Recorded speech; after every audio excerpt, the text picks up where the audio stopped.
నమస్కారం డిఆర్టీవీ న్యూస్ కి స్వాగతం. హెడ్లైన్స్ చూద్దాం.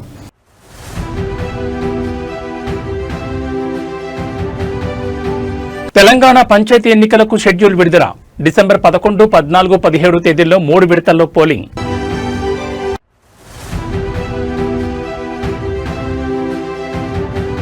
అమరావతిలో విద్యార్థుల మాక్ అసెంబ్లీ ప్రారంభించిన సీఎం చంద్రబాబు, మంత్రి లోకేష్.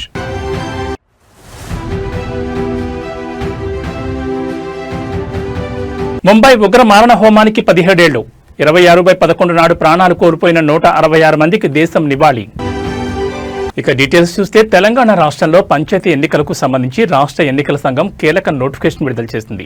ఈ మేరకు రాష్ట్రంలోని గ్రామ పంచాయతీలకు ఎన్నికల నగారా మోగింది. ఎన్నికల సంఘం కమిషనర్ వెల్లడించిన వివరాల ప్రకారం ఈ ఎన్నికలు మొత్తం 3 విడతల్లో జరగనున్నాయి. తొలి విడత డిసెంబర్ 11వ తేదీ, రెండో విడత డిసెంబర్ 14వ తేదీ, మూడో విడత డిసెంబర్ 17వ తేదీన పోలింగ్ నిర్వహించనున్నారు. నామినేషన్ల దాఖలు ప్రక్రియ తేదీలు కూడా ఖరారయ్యాయి. మొదటి విడత నామినేషన్లు నవంబర్ 27వ తేదీ నుంచి మొదలవుతాయి. రెండో విడత నామినేషన్లు నవంబర్ 30వ తేదీ నుండి, మూడో విడత నామినేషన్లు డిసెంబర్ 3వ తేదీ నుంచి ప్రారంభమవుతాయి. అన్ని జిల్లాల్లోని పంచాయతీల్లో కలిపి మొత్తం 17.087% బీసీ రిజర్వేషన్లు ఉన్నట్లుగా రాష్ట్ర ఎన్నికల సంఘం నివేదికలో స్పష్టం చేసింది.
దేశ రాజధాని ఢిల్లీలోని రెడ్ ఫోర్ట్ సమీపంలో నవంబర్ 10న జరిగిన ఘోర కారు బాంబు పేలుడు కేసులో జాతీయ దర్యాప్తు సంస్థ ఎన్ఐఏ దర్యాప్తును వేగవంతం చేసింది. అయితే ఈ దాడికి ముందు ఉగ్రవాది ఉమర్ ఉన్ నబీకి సహాయం అందించిన ఆరోపణలపై హర్యానాలోని ఫరీదాబాద్కు చెందిన షోయబ్ను ఇవాళ ఎన్ఐఏ అధికారులు అరెస్ట్ చేశారు. ఫరీదాబాద్ జిల్లాలోని ధౌజ్ గ్రామానికి చెందిన షోయబ్ ఈ కేసులో A7గా ఉన్నాడు. అటాక్ ముందు కొద్ది రోజులు ఉగ్రవాది ఉమర్ ఉన్ నబీని తన ఇంట్లోనే దాచినట్లు గుర్తించారు. అతడికి ట్రాన్స్పోర్ట్, ఇతర లాజిస్టిక్స్ సహాయం అందిస్తూ ఉమర్ పోలీసుల కంటపడకుండా ఉండేలా షోయబ్ సహకరించినట్టు తెలుస్తోంది. కాగా పేలుళ్లో మృతి చెందిన కారు డ్రైవర్ జమ్మూ కాశ్మీర్లోని పుల్వామా జిల్లా సంబూరా గ్రామానికి చెందిన డాక్టర్ ఉమర్ ఉన్ నబీ అని ఫోరెన్సిక్ పరీక్షల ద్వారా గుర్తించిన విషయం తెలిసిందే. అతడు హర్యానాలోని అల్ ఫలా యూనివర్సిటీలో జనరల్ మెడిసిన్ అసిస్టెంట్ ప్రొఫెసర్గా పనిచేస్తూ 2024 మార్చి నుంచి ఢిల్లీలో ఉంటున్నాడు. తల్లి DNA నమూనా ద్వారా అతడి గుర్తింపును కూడా ధృవీకరించారు.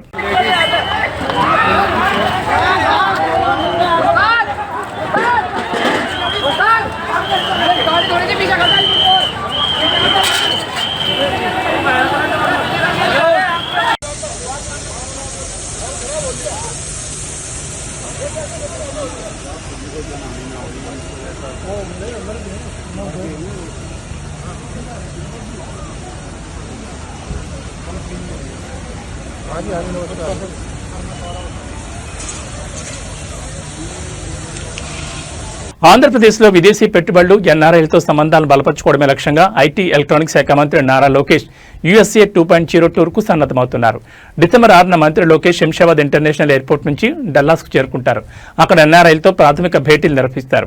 డిసెంబర్ 7న టెక్సాస్లోని గార్లాండ్ నగరంలో భారీ బహిరంగ సభ నిర్వహించనున్నారు.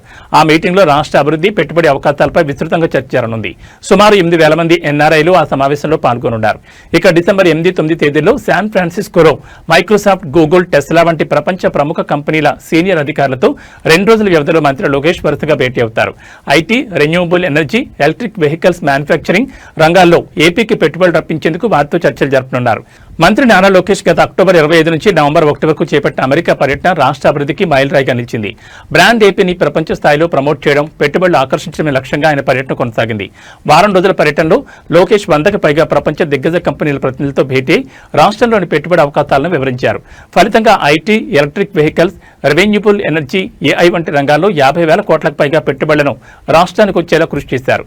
జనవరి 2025లో దేవోస్లో జరిగే వరల్డ్ ఎకనామిక్ ఫోరం సమిట్లో భారీ ఎంఓయూలు ఆధారితంగా ఆంధ్రప్రదేశ్ ప్రభుత్వం పలు ఒప్పందాలు కుదిరిన విషయం తెలిసిందే. గూగుల్ డేటా సెంటర్ ఏర్పాటు కీలకం. విశాఖను ఏఐసిటీగా మార్చేందుకు ఇటీవలే కూటమి సర్కార్ కీలక అడుగు వేసింది.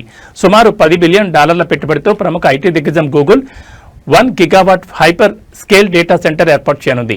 గూగుల్ ఏఐ హబ్ పేరుతో భారత్లోనే తొలి కృత్రిమ మేధస్సు కేంద్ర ఏర్పాటుకు ఏపీ సర్కార్ విశాఖపట్నంలో శ్రీకారం చుట్టనుంది. ఈ ప్రాజెక్టు ద్వారా 2028-2032 మధ్య రాష్ట్ర స్థూల ఉత్పత్తికి ఏటా 10,518 కోట్లు సమకూరుతుందనే అంచనాలున్నాయి. అంతేకాకుండా దాదాపు 1,88,220 మందికి ప్రత్యక్షంగా పరోక్షంగా ఉద్యోగాల కల్పన కూడా అవకాశాలు ఏర్పడతాయని అధికారులు అంచనా వేస్తున్నారు.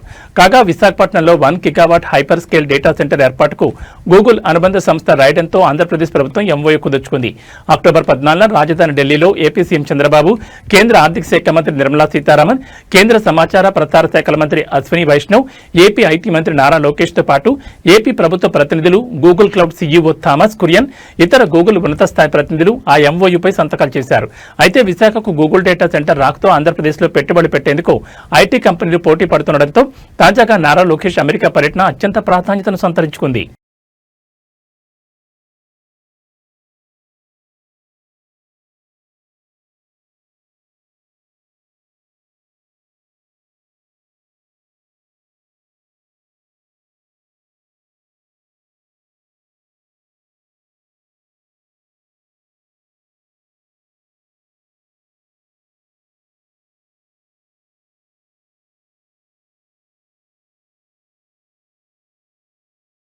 అమరావతిలో విద్యార్థుల కోసం పాఠశాల విద్యాశాఖ ఆధ్వర్యంలో నిర్వహిస్తున్న మాక్ అసెంబ్లీ ప్రారంభమైంది. పరీక్షల నిర్వహణ ద్వారా మాక్ అసెంబ్లీకి విద్యార్థులను ఇటీవల ఎంపిక చేశారు.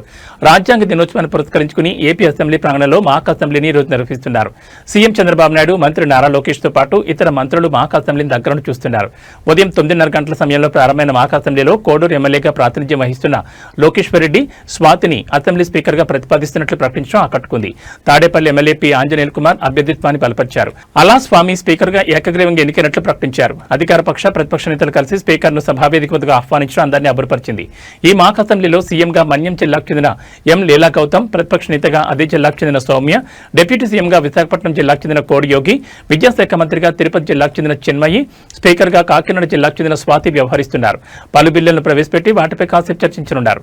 సామాజిక మాధ్యమాల నియంత్రణ బిల్లు, విద్యార్థి పర్యావరణ పరిరక్షణ బిల్లు వంటి వాటిపై మంత్రులుగా వ్యవహరిస్తున్న విద్యార్థులు చర్చించి తీర్మానాలు చేయనున్నారు.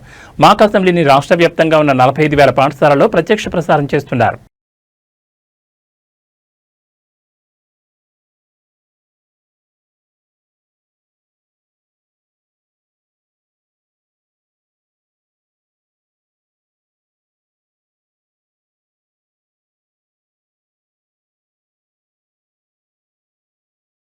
గత కొద్ది నెలలుగా తిరుమల తిరుపతిలో చిరుతపులుల సంచారం పెరిగిపోతోంది. నిత్యం ప్రజావాసాల్లోకి వస్తున్న చిరుతపులులు వీధి కుక్కలు, పశువులు, ఇతర జంతువులపై దాడులు చేస్తున్నాయి.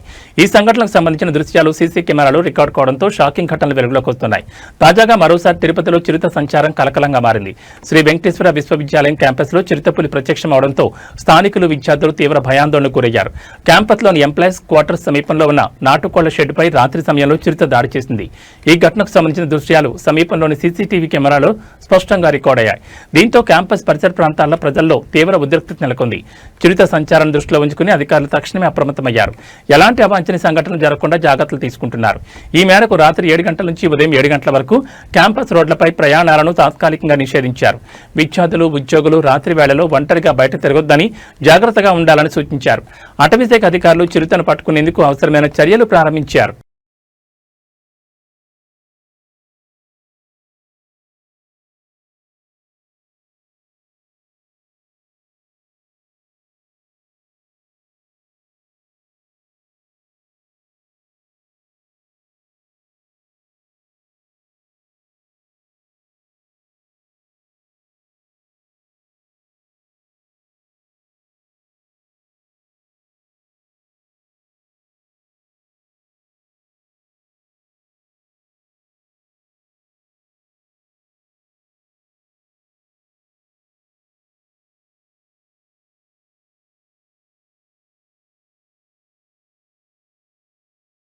రాష్ట్రంలో మద్యం దుకాణాలను పెంచడం పట్ల తెలంగాణ హైకోర్టు సంచలన వ్యాఖ్యలు చేసింది. నాగారం మున్సిపాలిటీ పరిధిలోని శ్రీ సత్యనారాయణ కాలనీలో నివాసాల మధ్య మద్యం దుకాణాలను ఏర్పాటు చేయడం పట్ల అక్కడి స్థానికులు తీవ్ర అభ్యంతరం వ్యక్తం చేస్తూ ఇటీవలే హైకోర్టులో పిటిషన్ దాఖలు చేశారు. ఈ క్రమంలోనే వారి పిటిషన్పై విచారణ చేపట్టిన జస్టిస్ విజయసేన్ రెడ్డి ధర్మాసనం ఆసక్తికర వ్యాఖ్యలు చేసింది. ఇలా ఇష్టానుసారంగా మద్యం దుకాణాలను పెంచుకుంటూ పోతే తెలంగాణ రాష్ట్రానికి కొత్త పేరు పెట్టాల్సి వస్తుందని కామెంట్ చేసింది. మద్యం దుకాణాల నియంత్రణపై తమకు పూర్తి అధికారాలు లేనప్పటికీ విధానపరమైన నిర్ణయం తీసుకునే వరకు ఆదేశాలు జారీ చేస్తామని హైకోర్టు పేర్కొంది. ఇప్పటికే కనీసం రహదారిపైకి మద్యం దుకాణాలు కనిపించకుండా ఏర్పాటు చేయాలని ఆదేశాలున్నా పట్టించుకోరాని ఫైర్ అయింది. ఇక నాగారం మున్సిపాలిటీలో నివాసాల మధ్య మద్యం దుకాణం ఏర్పాటు చేయడంపై వివరణ ఇవ్వాలని మున్సిపల్ ఎక్సైజ్ అధికారులు, షాప్ యజమానులకు తెలంగాణ హైకోర్టు ధర్మాసనం నోటీసులు జారీ చేసింది.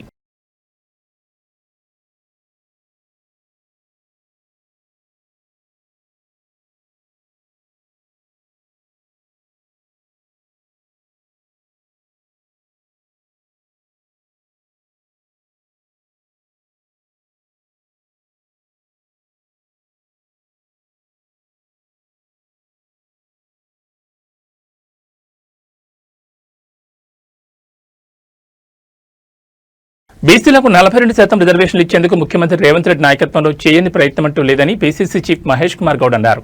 బీసీ రిజర్వేషన్ల విషయంలో చిత్తశుద్ధితో ఉన్నామని, అయితే హైకోర్టు ఆదేశాల మేరకే రాష్ట్రంలో పంచాయతీ ఎన్నికల నిర్వహణ జరుగుతుందని అన్నారు. బీసీ రిజర్వేషన్ల కోసం ప్రభుత్వం 2 బిల్లులు ఆమోదిస్తే వాటిని గవర్నర్ ఆమోదించలేదని, దాంతో ఆర్డినెన్స్ తెస్తే దాన్ని కూడా గవర్నర్ పెండింగ్ లో ఉంచారని చెప్పారు. రిజర్వేషన్ల విషయంలో మా ప్రయత్నానికి కేంద్రంలోని బీజేపీ ప్రభుత్వం మోకాలుడుతోందని విమర్శించారు. ఇవాళ ఆయన మాట్లాడుతూ 42% రిజర్వేషన్లు అటకెక్కినట్లు బీసీ సంఘాలు భావిస్తున్నాయి. కానీ అలాంటి అపోహలకు అవకాశం లేదన్నారు. 90% సర్పంచులు కాంగ్రెస్ కు చెందిన వ్యక్తులు ఎన్నికవుతారని ధీమా వ్యక్తం చేశారు. బీసీలకు 42% రిజర్వేషన్లు ఇచ్చేందుకే కులగణన చేశామన్నారు. దీని ద్వారా బీసీ జనాభా 56.7% అని తేల్చామన్నారు.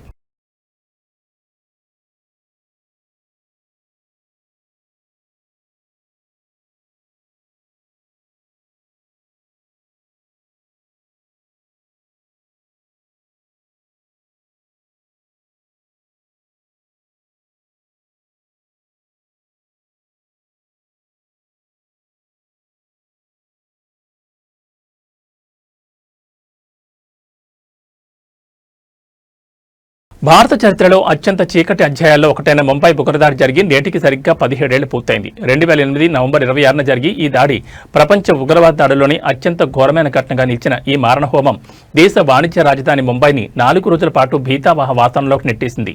ఈ దాడుల్లో అమాయక ప్రజలు, భద్రతా సిబ్బంది సహా 166 మంది ప్రాణాలు కోల్పోగా 300 మందికి పైగా గాయపడ్డారు. ఈ రోజున ఆ దాడిలో అసువులు బాసిన వీరులకు, సాధారణ పౌరులకు యావత్ దేశం నివాళులర్పిస్తోంది.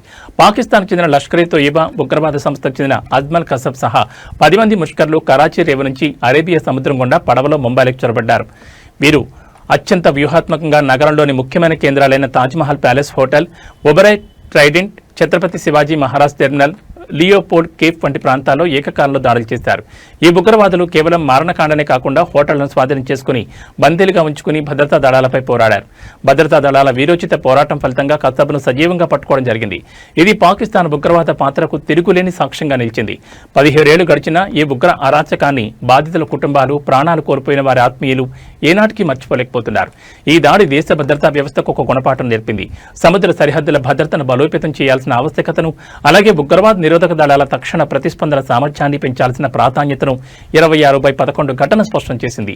ఈ విషాదకరమైన వార్షికోత్సవం సందర్భంగా దేశం ఉగ్రవాదానికి వ్యతిరేకంగా పోరాడాలనే సంకల్పాన్ని మరోసారి బలంగా చాటుతోంది.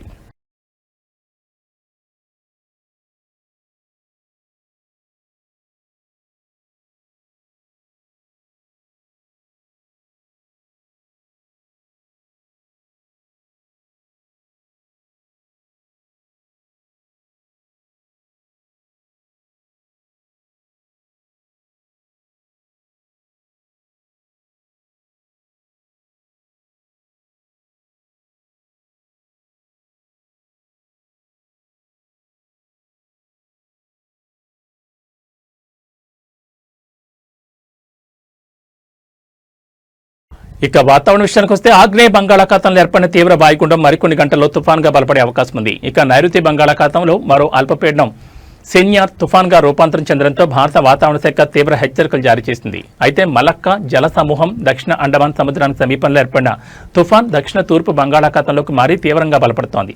దీంతో ఈ నెల 29 నుంచి కోస్తాంధ్ర పరిధిలోని శ్రీకాకుళం, విజయనగరం, విశాఖపట్నం, కాకినాడ ప్రాంతాల్లో మోస్తరు నుంచి అతి భారీ వర్షాలు కురిసే అవకాశం ఉందని వాతావరణ శాఖ పేర్కొంది. ఇక ఈ నెల 26 నుంచి 29 వరకు అండమాన్ నికోబార్ దీవులు, తమిళనాడు, కేరళ, ఆంధ్రప్రదేశ్, ఒడిశా, పశ్చిమ బెంగాల్లో భారీ నుంచి అతి భారీ వర్షాలు పడే అవకాశం ఉన్నట్లు ఐఎండీ తెలిపింది.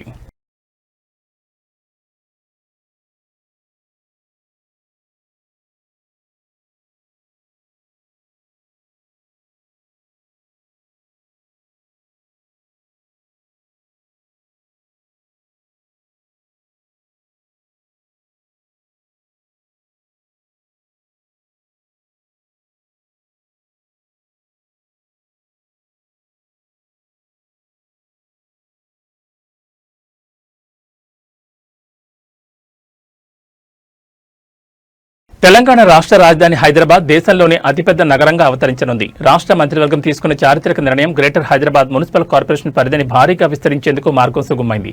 ఈ విస్తరణలో భాగంగా జీహెచ్ఎంసీ పరిసరాల్లో ఉన్న 27 మున్సిపాలిటీలు, కార్పొరేషన్లు పూర్తిగా విలీనం కానున్నాయి. ఈ విలీనం అయితే హైదరాబాద్ నగరం ఏకంగా 2735 చదరపు కిలోమీటర్ల విస్తీర్ణంతో దేశంలోనే అత్యంత విస్తృతమైన మెట్రోపాలిటన్ నగరంగా రికార్డు సృష్టించనుంది. ప్రభుత్వ తాజా నిర్ణయంపై విలీనం కానున్న మున్సిపాలిటీల ప్రజల నుంచి హర్షం వ్యక్తమవుతోంది.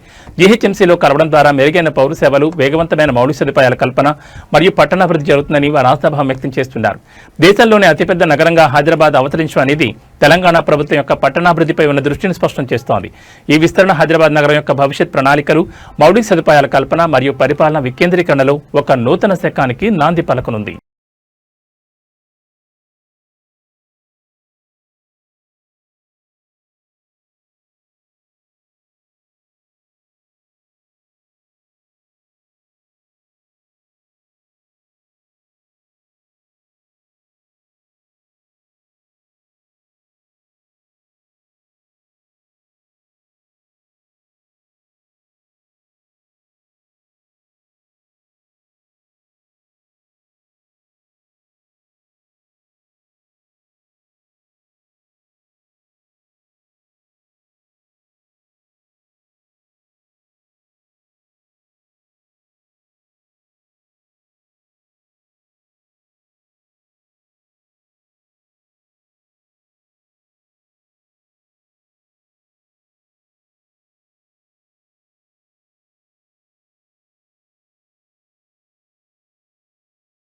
ఇవి బులెటిన్ విశేషాలు. మరో బులెటిన్లో మళ్ళీ కలుసుకుందాం. నమస్కారం.